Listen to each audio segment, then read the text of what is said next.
یہ بکری سے آواز پہنچ رہی، کہا اللہ کے رسول صلی اللہ علیہ وسلم بچی کو آواز پہنچ رہی ہے، پھر بھی اس کی گستاخی ہے، وہ آپ کی خدمت میں حاضر نہیں ہو رہی ہے۔ اللہ کے رسول صلی اللہ علیہ وسلم کو انسانی بنیادوں پر غصہ آیا، آپ طیش میں آئے، آپ بچی کے سامنے گئے، آپ نے بچی سے سوال کیا کہ اے بچی یہ بتا، نوکرانی تھی آپ کے گھر کی باندھی تھی وہ۔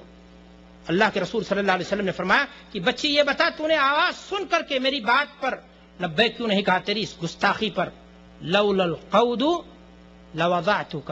اللہ کے رسول صلی اللہ علیہ وسلم کے جیب میں مسواک تھا، آپ صلی اللہ علیہ وسلم نے فرمایا کہ اگر اللہ کے ہاں اس بات کا خوف نہیں ہوتا کہ غصے کی اس حالت میں تو نے گناہ کیا ہے، تجھے مارا جانا حق ہے، لیکن مجھے ڈر لگتا ہے کہ غصے میں تجھے ماروں اور وہ مار تیرے گناہ سے کہیں زیادہ نہ لگ جائے اور اللہ تبارک و تعالی آخرت میں میری گرفت نہ کر لے۔ آپ ذرا احساس کریں کہ اللہ کے رسول صلی اللہ علیہ وسلم آپ کو اس بات کا غم ستایا جا رہا ہے، آپ کو اس بات کی فکر ہے کہ کہیں چوٹ اس کو زیادہ نہ لگ جائے اور اللہ تبارک و تعالی ہماری اس بات پر گرفت نہ کر لے۔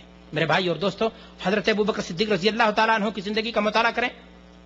حدیث میں آتا ہے کہ اللہ کے رسول صلی اللہ علیہ وسلم نے ایک مرتبہ واعظ اور نصیحت کی بات کی، صدقہ اور خیرات کی فضیلت بیان کی۔ ابوبکر صدیق رضی اللہ تعالیٰ عنہ جوش میں آئے۔ ابوبکر صدیق رضی اللہ تعالیٰ عنہ مدینہ کے ایک بڑے ذمہ دار تھے، کافی زمین رکھتے تھے۔ انہوں نے ایک صحابی کو پکڑا، کہا آؤ میں اللہ کے لیے للہ فی اللہ میں اپنی زمین میں تمہیں کیا بناتا ہوں، حصہ بنا دیتا ہوں، اور لے جا کر کے انہوں نے زمین دکھائی، کہا یہ زمین تمہاری ہے، آج میں نے تم کو دے دیا، اللہ تبارک و تعالیٰ اس کے عوض میں ہمیں آخرت میں نوازے گا۔ میرے بھائی اور دوستو، وقت گزرتا ہے، جتائی بوائی کا وقت آتا ہے۔ ابوبکر صدیق رضی اللہ تعالیٰ عنہ انہی صحابی کے ساتھ جن کو انہوں نے پیسے کے ذریعہ نہیں، للہ فی اللہ آخرت کے سودے میں انہوں نے وہ زمین دی ہے، جا کر کے جب بتاتے ہیں تو دونوں میں اختلاف ہو جاتا ہے۔ ابوبکر صدیق رضی اللہ تعالیٰ عنہ فرماتے ہیں میں نے زمین یہاں سے تمہیں دی ہے، وہ صحابی کہتے ہیں ابوبکر آپ بھول رہے ہیں رضی اللہ تعالیٰ عنہ، آپ نے زمین مجھے یہاں سے دی۔ ذرا سوچیں کہ آج کا زمانہ ہوتا تو کیا کہتا انسان؟ ایک انسان پر معمولی سا احسان کر دیتا، زندگی بھر اس کا احسان جتاتا رہتا ہے۔ ابوبکر صدیق رضی اللہ تعالیٰ عنہ فرما رہے ہیں کہ زمین یہاں سے تم مڈیر باندھ لو، اپنی زمین کی کاشت کرو، کھیتی کرو۔ وہ صحابی کہتے ہیں زمین آپ نے تو مجھ سے یہاں سے دی تھی اور آپ اب یہاں سے کیوں کہہ رہے ہیں؟ ابوبکر صدیق رضی اللہ تعالیٰ عنہ کو انسانی بشری تقاضے کے مطابق غصہ آ گیا اور انہوں نے لالچی کہہ دیا، کہا تم لالچ پسار رہے ہو، تم کو اتنی زمین کافی نہیں ہو رہی ہے، تم لالچ کے ذریعے میری زمین یہاں سے لے لینا چاہتے ہو۔ اللہ اکبر! ابوبکر صدیق رضی اللہ تعالیٰ عنہ انسان تھے۔ میں نے آپ سے کہا کہ انسان جتنی بلندی پر پہنچ جائے تقویٰ کے، لیکن غلطی کہیں نہ کہیں ہو ہی جاتی ہے۔ ابوبکر صدیق رضی اللہ تعالیٰ عنہ کو فوراً ندامت ہوئی، احساس ہوا کہ زیادہ غصہ ہونا ٹھیک نہیں ہے، میں نے صحابی کی شان میں گستاخی کی ہے۔ اللہ کے رسول صلی اللہ علیہ وسلم کی خدمت میں آتے ہیں اور کہتے ہیں کہ اللہ کے رسول صلی اللہ علیہ وسلم میں نے فلاں کو یہ بات کہی، مجھے بڑا ملال ہے، میں دکھی ہوں، مجھے ڈر ہے کہ اللہ تبارک و تعالیٰ قیامت کے دن ہماری گرفت نہ کر لے، ہمارا مواخذہ نہ کر لے۔ حضرت ابوبکر صدیق رضی اللہ تعالیٰ عنہ اللہ کے رسول صلی اللہ علیہ وسلم صحابی کو بلاتے ہیں اور کہتے ہیں کہ اے صحابی تم بھی ان کو وہی لالچی کہہ دو، جو الفاظ انہوں نے تم کو کہا ہے تم کہہ کر کے اپنا بدلہ پورا کر لو۔ صحابہ کرام رضوان اللہ علیہ مجمعین چھوٹے سے چھوٹا سا گناہ اگر ان سے سرزد ہو جاتا تھا تو اسی دنیا کے اندر اس چیز کا تلافی کر دینا چاہتے تھے، وہ آخرت کے لیے نہیں چھوڑتے تھے۔ آج کا انسان گناہ کرتا ہی نہیں ہے، آج کا انسان جرم کرتا ہی نہیں ہے۔ 24 گھنٹے میں اگر محاسبہ کرے کہ اس نے نیکی کہاں کی ہے، اللہ کے لیے کتنا کام کیا ہے تو اس کو سمجھ میں آ جائے، لیکن کبھی محاسبہ بیٹھ کر کے کرتا ہی نہیں ہے۔ یہی کرتا ہے کہ آج ہم نے کتنا کمایا، کیسے کمایا، اس پر بحث اس کو نہیں ہوتی ہے۔ میرے بھائی اور دوستو، صحابی آتے ہیں کہتے ہیں اللہ کے رسول صلی اللہ علیہ وسلم ابوبکر صدیق نے یہ بات مجھ کو کہی، اللہ انہیں معاف کر دے۔ انہوں نے معاف کر دیا، بات ختم ہو گئی، لیکن اس کے باوجود بھی حدیث کے الفاظ ہیں کہ ابوبکر صدیق رضی اللہ تعالیٰ عنہ مجلس میں بیٹھے ہوئے ہیں، رو رہے ہیں، بات معافی تک پہنچ گئی۔ اتنی چھوٹی چھوٹی باتوں پر اس انداز سے معافی آج ہمارے معاشرے میں تصور نہیں کی جا سکتی۔ معاف بھی کر دیا لیکن اس کے باوجود بھی وہ نادم ہے، اللہ سے رو رہے ہیں، گڑ گڑا رہے ہیں کہ مولا ہم سے گستاخی ہو گئی ہے اور ہم سے بھول ہو گئی ہے، ہم سے چوک ہو گئی ہے، ایسی غلطی ہم سے نہیں ہونی چاہیے۔ میرے بھائی اور دوستو، آخر یہ احساس ان کے دل میں کہاں سے پیدا ہوا؟ یہ اللہ کا خوف تھا جسے آپ تقویٰ کہتے ہیں، یہ کردار تھا جو اللہ کے رسول جناب محمد الرسول اللہ صلی اللہ علیہ وسلم کی تربیت میں رہ کر کے یہ اخلاقی کردار سے صحابہ اپنے آپ کو لیس کیے تھے۔ اللہ کے رسول صلی اللہ علیہ وسلم کے ساتھی عمر فاروق رضی اللہ تعالیٰ عنہ اسلام کے خلیفہ راشد ہیں۔ آپ رات آتی ہے، رات کی تاریکیاں آتی ہیں، لیکن یہ ڈر ہے آپ کو، یہ احساس ہے آپ کو، یہ خوف ہے آپ کو کہ کہیں امت مسلمہ کا کوئی فرد ایسا نہ ہو جو ضرورت مند ہو اور عمر اس کے تعلق سے سستی کر جائے. رات کی تاریکیوں میں گشت لگا رہے ہیں، گشت لگاتے ہوئے کسی گھر سے گزرتے ہیں، آواز آتی ہے، ماں بیٹی سے کہہ رہی ہے، قصہ بڑا مشہور ہے لیکن نصیحت اپنانے کے لیے کافی ہے.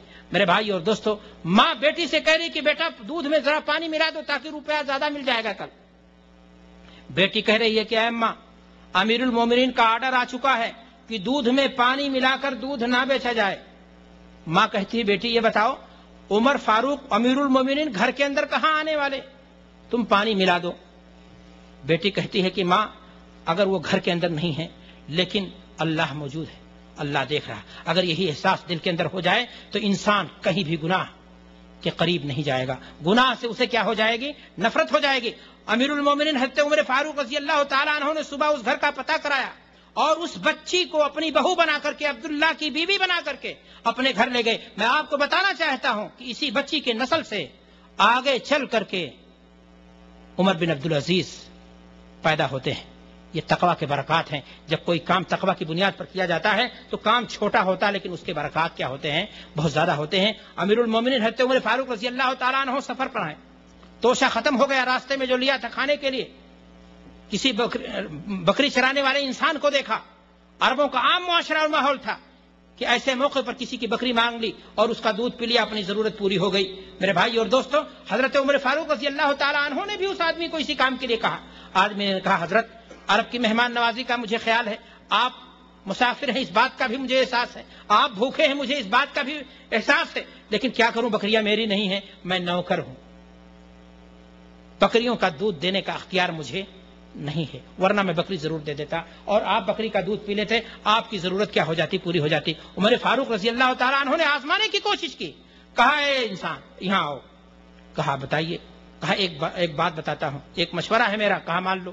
کہا کیا مشورہ ہے؟ کہا میں آپ کو پیسہ دے کر کے ایک بکری خرید لیتا ہوں، بکری کو اپنے ساتھ لے جائیں گے، ہمارا کام چل جائے گا، سفر میں راستے میں ہمارا کام کیا ہو جائے گا؟ آسان بن جائے گا. اور تم سے جب تمہارا مالک پوچھے گا تو کہہ دینا پہاڑی کی بلندی تھی، کوئی بھیڑیا اٹھا لے گیا یا کوئی بکری مر گئی. اللہ اکبر. وہ بکری چرانے والا انسان تھا، بدو تھا، لیکن اس نے کہا کہ اگر میں نے یہ کام کر لیا فإن اللہ، اے انسان تو یہ مشورہ مجھے دے رہا ہے، یہ غلط بات مجھ سے کہہ رہا ہے. اگر میرے مالک نے مجھے یہ بات نہ دیکھی، وہ نہ جان پایا، نہیں جان پایا، لیکن این اللہ، اللہ تو دیکھ رہا ہے، اللہ تو اس بات سے واقف ہے، اللہ کو اس بات کی خبر ہے، پھر میں یہ کام کیسے کر لوں؟ یہی احساس تقویٰ ہے میرے بھائیوں. اور اگر یہی احساس دلوں کے اندر پیدا ہو جائے تو پھر انسان گناہ کے قریب نہیں جائے گا. گناہ سے اسے کیا ہو جائے گی؟ نفرت ہو جائے گی. گناہ سے اسے کیا ہو جائے گی؟ چڑ ہو جائے گی. اور گناہ سے وہ کیا کرے گا؟ نفرت کرے گا. میرے بھائی اور دوستو، اللہ کے رسول صلی اللہ علیہ وسلم کے ساتھی ہیں، خلیفہ راشد ہیں، اور حضرت عثمان غنی رضی اللہ تعالیٰ عنہ. آج آپ لوگ کسی کمپنی میں کام کرتے ہیں، بلدیہ طرفی میں یا فلاں کمپنی میں 200 آدمی 300 آدمی ہوتے، کہتے ہیں بہت بڑی کمپنی. عثمان غنی رضی اللہ تعالیٰ عنہ کے پاس ان کے بزنس کو چلانے والے نوکر نہیں، زر خرید 500 غلام تھے. بکریاں ان کی مدینہ جب آتی تھیں، مدینہ کی پہاڑیاں کالی ہو جاتی تھیں. اتنا بڑا بزنس، اتنی لمبی تجارت ان کے پاس تھی، اللہ نے دے رکھا تھا.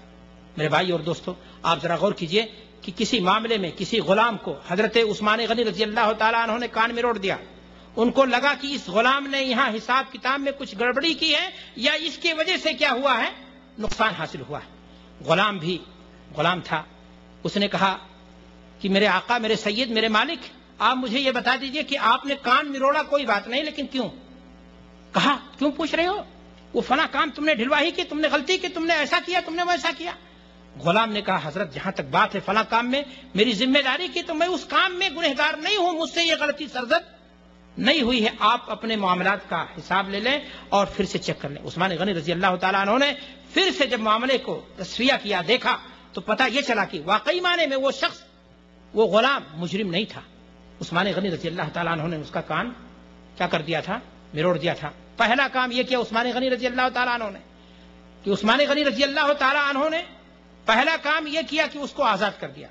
دوسرا کام، اللہ کے رسول صلی اللہ علیہ وسلم کی خدمت میں حاضر ہوتے ہیں اور کہتے ہیں اللہ کے رسول صلی اللہ علیہ وسلم میں نے اس غلام کا کان مروڑ کر کے اسے نقصان پہنچایا، اسے تکلیف پہنچائی ہے، یہ کہ اللہ کے رسول صلی اللہ علیہ وسلم یہ میرے کان کو بھی مروڑ دے۔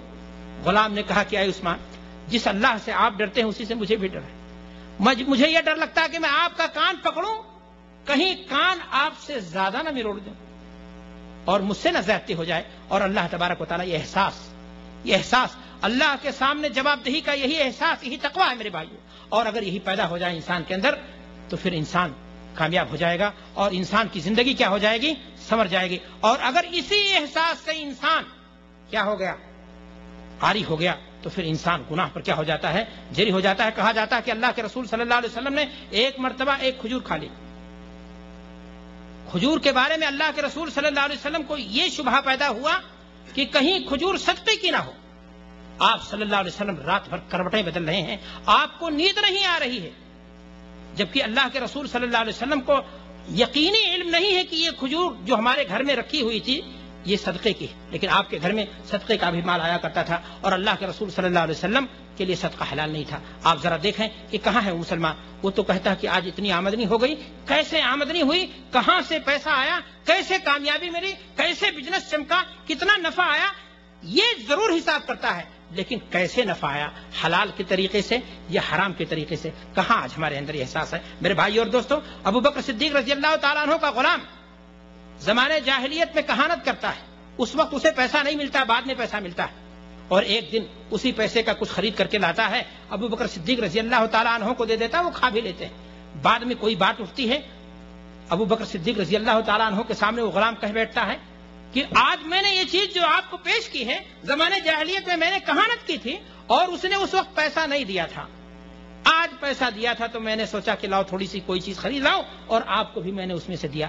اللہ اکبر، ابو بکر صدیق کا تقویٰ دیکھیے، انگلی ڈالتے ہیں معدے سے، جب تک اس کو نکال کر کے باہر نہیں کر دیتے ہیں تب تک چین سے نہیں بیٹھتے ہیں۔ اور یہ احساس کیوں ان کے اندر تھا؟ اللہ کا خوف کہ کہیں وہ معدے میں ہضم ہو کر کے اس کے اثرات، اس کے جراثیم اور اس کی تمام چیزیں ہمارے لیے نقصان نہ بن جائے۔ میرے بھائیوں، اس لیے کہ حرام کا مال جب معدے کے اندر جائے گا تو اس کے وائرس، اس کے جراثیم زندگی میں آئیں گے۔ آپ سے میں اپنی بات کو مختصر کرتے ہوئے کہنا چاہتا ہوں کہ خلفائے راشدین کے علاوہ بھی اگر دیگر صحابہ کرام رضوان اللہ علیہم اجمعین کی زندگی کا مطالعہ کریں گے تو آپ کو ایک نہیں، دو نہیں، سینکڑوں صحابہ کی